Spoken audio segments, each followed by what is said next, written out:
अनइम्पीचेबल evidence है। सबूत मैं यहाँ आपको दिखा देता हूँ। ये उनके घर के बच्चे हैं मुलाजिम जिनके साथ ये सलूक हुआ है। दूसरे को किस तरीके से बैक साइड पे उनके पास मारने की चीजें थी, बाकायदा टूल्स थे। घर की खिड़कियां और दरवाजे उन्होंने तोड़े हैं। चादर और चारदीवारी की बदतरीन किस्म की ये वायलेशन हुई है। लॉकर्स थे वो तोड़े हैं, ये भी जरा देख लीजिए। बच्चों के खिलौने तक उन्होंने तोड़े और उनके सामने उनके दादा को मारा।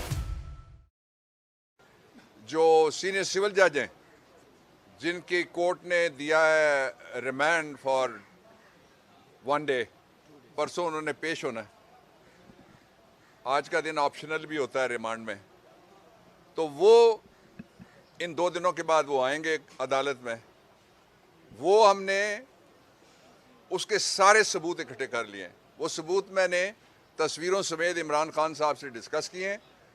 तो पाकिस्तान तहरीक इंसाफ जो कस्टोडियल टॉर्चर है, ये अक़वाम मुत्तहिदा के और इंटरनेशनल ऑर्गेनाइजेशंस के चार्टर, उनके बहुत सारे कन्वेंशन, कॉन्वेंट्स और अग्रीमेंट इंटरनेशनल लॉ के ऐसे हैं जिनमें ये मना है कस्टोडियल टॉर्चर। लेकिन पाकिस्तान में चूंकि इसको सरजमीन बेआइन समझते हैं, इसलिए ये जो रिपब्लिक ऑफ रिचेस है उसके अंदर कस्टोडियल टॉर्चर के जरिए से वो लोगों की आवाज़ बंद करना चाहते हैं। पहला फैसला ये पाकिस्तान तहरीक इंसाफ के चेयरमैन का कि इसके ऊपर हम एहतजाज करेंगे भरपूर। दूसरा फैसला ये है कि हम इसको इंटरनेशनल फोरम्स में लेके जा रहे हैं मजबूरन, इसलिए कि ये टॉर्चर ना ख़त्म होने वाला है और ना ही इसके ऊपर जिन लोगों को नोटिस लेना चाहिए, जिन लोगों को एक्शन लेना चाहिए, वो एक्शन लेने के लिए तैयार हैं। ये इसको उर्दू में अगमाज कहते हैं और ये भी कहते हैं कि आंखें बंद किए रखने से टॉर्चर जाएगा नहीं। इसके खिलाफ हमारी मज़ामत आइन के अंदर, कानून के अंदर दिए गए हुकूक के तहफ़्फ़ुज़ के लिए और तेज़ होगी इंशाअल्लाह अज़ीज़। हम पीछे नहीं हट रहे। और जो इंटरनेशनल फोरम के ऊपर हम जो ख़ास तौर से ह्यूमन राइट्स के फोरम्स हैं उनके अंदर ये केस एक एग्जाम्पल है। तीसरा फैसला मैंने डिस्कस किया चेयरमैन साहब से और सेक्रेटरी जनरल साहब से। वो फैसला ये है कि हम ये कस्टोडियल टॉर्चर जो हुआ है इसको हम जाने नहीं देंगे। आज जो ऑर्डर लिखा गया अदालत का उसमें भी इस बात का मेल ट्रीटमेंट और टॉर्चर का जिक्र आ गया है। मैंने जो प्रिलिमिनरी आर्ग्यूमेंट्स किए in the case of mister Azam Swati the senator, उसके अंदर ये बात शामिल थी। अब हम इंशाअल्लाह अज़ीज़ इन मुल्ज़िमों को बचने नहीं देंगे इस दफ़ा और उनके खिलाफ हम सीधा सीधा केस बराह रास्त थानों में अब नहीं जाएंगे हम इस मुकदमे के लिए, इसलिए कि थाने मजबूर महज हैं। थाने टेलीफोन का इंतज़ार करते हैं। थाने भी इम्पोर्टेड हो गए। किसी वक्त वो लोकल हुआ करते थे, थाने भी इम्पोर्टेड हो गए इसलिए कि इम्पोर्टेड के एजेंडे पे वो चलते हैं। तो इसलिए बराह रास्त हम अदालत से रजू कर रहे हैं और हमारे पास बड़ी अनइम्पीचेबल एविडेंस है। मैं एविडेंस के आपको कुछ सबूत मैं यहाँ आपको दिखा देता हूँ। मेरे हमने इकट्ठे करके मैंने इस सेल पे डाले हैं ताकि इस पे से ड्राफ्ट बनाया जा सके जो बनाया जा रहा है। ये मैं आपको थोड़ा सा दिखाना चाहता हूँ। आई एम सॉरी कि देख लीजिए कि किस तरह से मैं साथ आपको 3 बातें बताऊँगा। पहले ये ज़रा तस्वीरें आप थोड़ा सा जूम करके अगर देखना चाहें, ये उनके घर के बच्चे हैं मुलाजिम जिनके साथ ये सलूक हुआ है। एक ये है, उसके बाद दूसरे को किस तरीके से बैक साइड पे उनके पास मारने की चीज़ें थी, बाकायदा टूल्स थे, उसको मारा गया। दूसरा ये है। तीसरा ये है कि घर की खिड़कियां और दरवाजे उन्होंने तोड़े हैं। ये चादर और चारदीवारी की बदतरीन किस्म की ये वायलेशन हुई है। और चौथा ये है कि ये एक और साहब हैं, सब जितने घर के काम करने वाले वर्कर थे उन सब को एहतराम देने की बजाय, इसलिए कि वो किसी के बेटे हैं, किसी के बच्चे हैं, मासूम हैं, उनका सियासत से कोई ताल्लुक़ नहीं है, वो अपनी रोज़ी के लिए वहाँ पे मुलाजमत करते हैं। वो फिर उन्होंने जो लॉकर्स थे वो तोड़े हैं, ये भी ज़रा देख लीजिए। और फिर उन्होंने जो घर में गैजेट्स पड़े हुए थे जिनका कोई ताल्लुक़ सियासत के साथ नहीं है वो भी देख लीजिए। एक 8 साल की, एक 11 साल की और एक 4 साल की उनकी 3 पोतियाँ हैं। वो उनका बेटा बैरिस्टर उस्मान सवाती है। ये उनके बच्चों के खिलौने तक उन्होंने तोड़े और उनके सामने उनके दादा को मारा। जो स्वाति साहब ने कोर्ट के सामने स्टेटमेंट दिया है, ये घर के एक्सचेंज और बाकी सारा कुछ उन्होंने तोड़ा है। और ये एक लंबी वीडियो है जो मैं आपको दिखा सकता हूँ। ये चादर और चारदीवारी की वायलेशन एक बात हो गई। दूसरी बात यह है कि मैजिस्ट्रेट के बगैर कोई छापा नहीं मारा जा सकता, किसी घर में कोई पुलिस वाला दाखिल नहीं हो सकता, 302 तब भी नहीं जा सकता। तीसरी बात यह है कि अगर मैजिस्ट्रेट साथ ना जाना चाहें तो मैजिस्ट्रेट ने सर्च वारंट देना होता है। ज़ाब्ता फौजदारी की दफ़ा 103 में सर्च वारंट भी नहीं है, ये खुद जाके घुस गए। जो आज़म सवाती हैं उनका कहना यह है कि उनको सफ़ेद कपड़े वाले थे जो नामालूम अफराद, उनको ब्लाइंड फोल्ड किया, उन्होंने एक काले रंग का उनके मुंह के ऊपर उन्होंने सैक डाला, बोरी डाली, फिर उनको किसी और जगह ले जाया गया और he was made naked over there. मैं तफसील नहीं बता सकता। वो मेरे सिर्फ पार्टी के मेंबर नहीं, मेरे दोस्त भी हैं ज़ाती तौर पे और वकील भी हैं, उनके साथ ये सलूक हुआ है।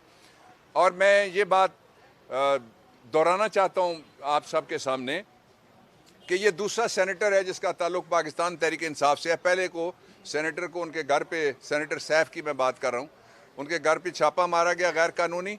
उस छापे के हवाले से हमें रिलीफ मिला जो मैजिस्ट्रेट की कोर्ट थी। उसके बाद उस को दोबारा फिर उठाया गया प्रिसिंक्ट्स ऑफ द पार्लियामेंट। जब प्रिसिंक्ट्स की बात आई तो उनके कुछ होश ठिकाने आए। तो मैं ये कहना चाहता हूँ कि इस वक्त हाउस ऑफ फेडरेशन, जिसमें सबसे बड़ी नुमाइंदगी सूबों की अगर किसी जगह पे है, असेंबली तो अपने अपने सूबे की है, कौमी असेंबली में किसी की कम सीटें हैं, किसी की ज़्यादा सीटें हैं, कोई एक सीट वाली पार्टी भी है, लेकिन जो सेनेट ऑफ पाकिस्तान है वो एक सीट वाली पार्टी समेत उन सब की बराबर यानी मुतनासिब नुमाइंदगी वहाँ पे मौजूद है। इसलिए अगर कोई उसकी बेतौकीरी करना चाहता है तो वो मुल्क में ऐसा निज़ाम लाना चाहता है जिसमें सेनेट ना हो। ये पहले भी लाए हैं, ये तो पैदा ही उस निज़ाम में हुए थे जब सेनेट नहीं था। जुल्फ़िकार अली भुट्टो का सेनेट तोड़ा गया था, ये पैदा हो गए। उसकी कौमी असेंबली तोड़ी गई थी, ये पैदा हो गए। आइन तोड़ा गया था तो तब ये पैदा हुए हैं। तो ये अपनी जो पैदाइशी चूसनी है, मार्शल लॉ वाली है पता नहीं, या डिक्टेटरशिप वाली है पता नहीं, या NRO वाली है, ये शरीफ ख़ानदान की पैदाइशी चूसनियाँ हैं मुख्तलिफ, उनके रंग मुख्तलिफ हैं, टेस्ट एक ही है। और उस हवाले से हम अदालत में इसको एक एग्जाम्पल बनाएंगे। हम पूरी जंग करेंगे इंशाअल्लाह अज़ीज़ कानून के मुताबिक और इससे पीछे नहीं हटेंगे। मैं वार्न करना चाहता हूं कि जिस तरह के हालात पैदा किए जा रहे हैं, मैं पूरी कौम को यह कहना चाहता हूं, जिस तरह के हालात पैदा किए जा रहे हैं, इनको लगता ये है कि कोई 4-5 हफ्ते बाद ये नहीं होंगे, 2 हफ्ते बाद हमें तो लगता है नहीं होंगे, 3 हफ्ते बाद किसी को लगता है नहीं होंगे, लेकिन ये हफ्तों की जो गेम है उसके बाद ये चाहते हैं ये ना हो तो जमहूरियत ना हो। ये इनका प्लान है, बड़ा क्लियर इनका प्लान है। अदरवाइज क्या तुक बनती है कि किसी के घर में जाके आधी रात को उसकी जो वो उनका ग्रैंड फादर है, दादा नाना, मैं खुद ग्रैंड फादर हूँ, मुझे पता है किस तरह से बच्चों के साथ उनका क्या इज्जत का, एहतराम का और रिश्ता होता है। उनके सामने ये सारा कुछ कर रहे हैं और अपनी जो बूढ़ियाँ हैं, अपने जो बूढ़े हैं, उनके लिए भी कहते हैं फलाना गिरफ्तार हो गया। हमने नहीं किसी को गिरफ्तार किया। भाई क्यों झूठ बोलते हो? तुम कहते हो कि नवाज शरीफ को हमने गिरफ्तार, नहीं, नवाज शरीफ ने तो खुद मशीन में हाथ दिया था, कहा था कि तहकीकात करो, खत लिखा था बतौर प्राइम मिनिस्टर। सुप्रीम कोर्ट ने कानून की मशीन चलाई, हमने तो नहीं चलाई। उसी में उसकी बेटी, उसके भाई ने बयान दिया कि जायदाद अल्हम्दुलिल्लाह अल्लाह के फजलो करम से मरियम की है। मरियम ने बयान दिया कि अल्हम्दुलिल्लाह मेरी लंदन में क्या पाकिस्तान में भी कोई जायदाद नहीं है। अब वो दोनों जो अल्हम्दुलिल्लाह वाले, वो दोनों अस्तगफिरुल्लाह वाला बाप बेटा उसमें शामिल कर लें आप, जो कहते थे कि देले की करप्शन नहीं, वो कहते हैं कि हमारे खिलाफ कोई चार्ज साबित नहीं हुआ। चार्ज क्या था उनके खिलाफ जो साबित है?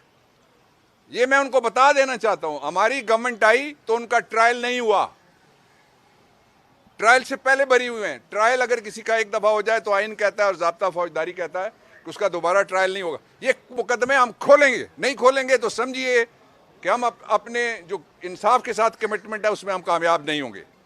इसलिए कि चोरी मेरा पैसा नहीं हुआ, ये आपका पैसा है, ये पैसा वापस आना था। और जो NRO 2 उनको मिला, उससे पहले इमरान खान जो कहता था वो सच्चा साबित हो गया। वो कहता था ये अपना पैसा बचाने के लिए आ रहे हैं, ये अपने केस छुड़वाने के लिए आ रहे हैं, ये माफिया लेने के लिए आ रहे हैं। तो इसलिए मैं जो इस्लामाबाद के अंदर इस वक्त जो FIA का राज है, वो पाकिस्तान को उन्होंने कोई जमहूरी मुल्क नहीं रहने दिया, ये रिपब्लिक ऑफ रिचेज है। और जो रिपब्लिक ऑफ रिचेज है उसमें मुर्गी चोर को आखिरी अदालत से भी रिलीफ नहीं मिलता, कबूतर चोर उसको कोई जमानत नहीं देता। ये सबक दे रहे हैं कौम को कि डाका बड़ा मारा करो यार, क्या करते हो, छोटे मोटे कबूतर ना चोरी किया करो, पूरे पूरे बैंक चोरी किया करो, लेकिन इंशाल्लाह इनका अरसा थोड़ा है। Thank you.